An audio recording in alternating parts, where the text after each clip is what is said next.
What's up guys? Hi, my name is R-DEA and welcome to my YouTube channel.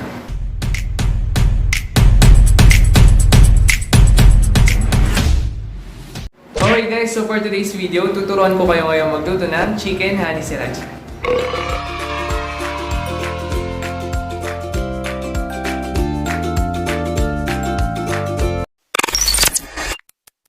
Para dun sa mga wings na dyan kagaya namin and masyado nang nagpapurgas sa dilata. So today magluluto tayo ngayon ng chicken honey sriracha para naman makatingin tayo ng tunay na ulam.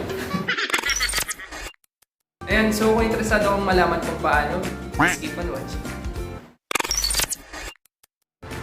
Okay guys, so ito yung mga ingredients na kailangan natin for today's recipe. So kailangan natin ng chicken wings, 1 teaspoon soy sauce, 1 teaspoon ng black pepper powder, 1 teaspoon ng garlic powder, and 1 teaspoon ng asin. Tapos kailangan din natin guys ng 1 tablespoon ng lemon juice. Kung wala kayong lemon juice, pwede naman kayong gumamit ng calamansi. And of course, ito, kailangan natin syempre nung honey and yung sriracha chili sauce. Yan. Okay guys, so ngayon ikakat natin tong mga chicken wings. Pag ganito guys, kasi ang ginagawa namin, since sobrang laki niya, kinakat namin siya. And yung part na to, sinaset aside namin para sa adobo, para medyo tipid naman tayo. Okay, so kakat ko muna to guys lahat.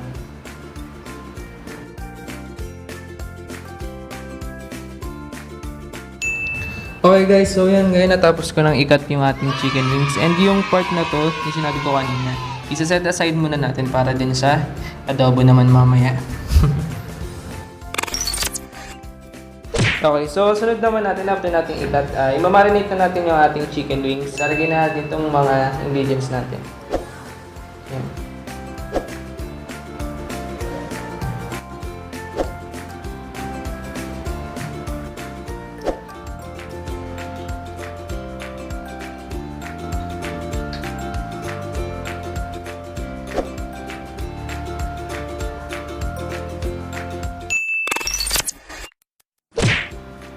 Okay, tapos massage nyo lang.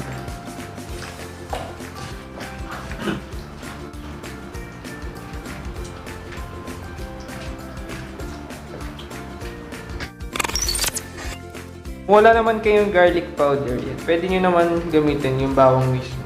Durugin nyo na lang para masyadong dumikit yung kanyang lasa din sa chicken.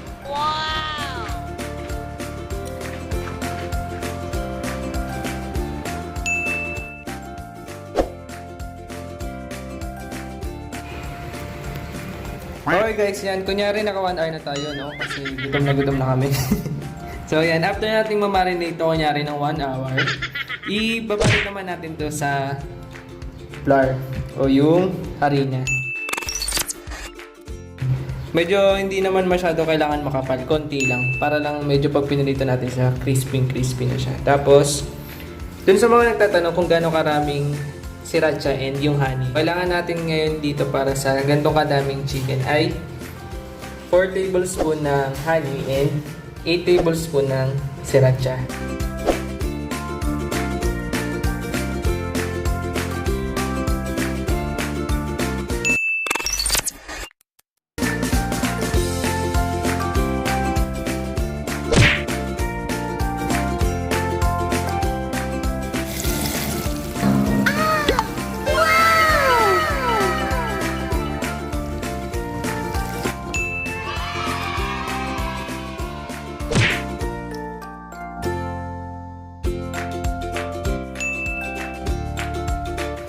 Okay, so next naman natin lulutuin yung sauce.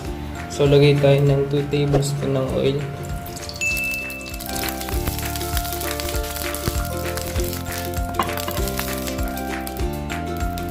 Okay, so pag mainit na, pwede natin ilagay yung ating honey.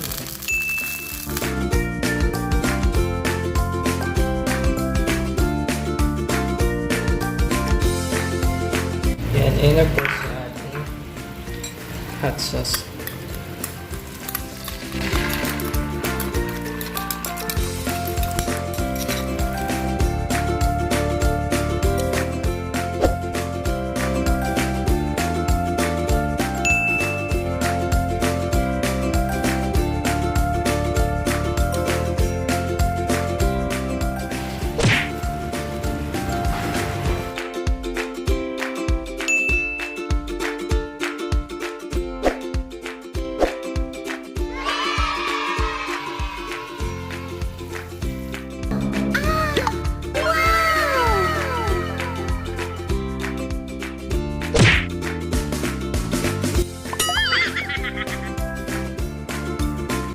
Yo, what's up guys? So finally tapos na tayo and nakita niyo naman pinagpawisan ako din sa ginawa ko. So ngayon, time naman para tikman namin to and so kung nagustuhan niyo to guys, please like and share this video and don't forget to subscribe on my YouTube channel and click nyo na rin yung notification bell para ma-notify kayo sa mga next uploads ko. Yan, so kakain mo namin ngayon and I'll see you in my next vlog. Bye!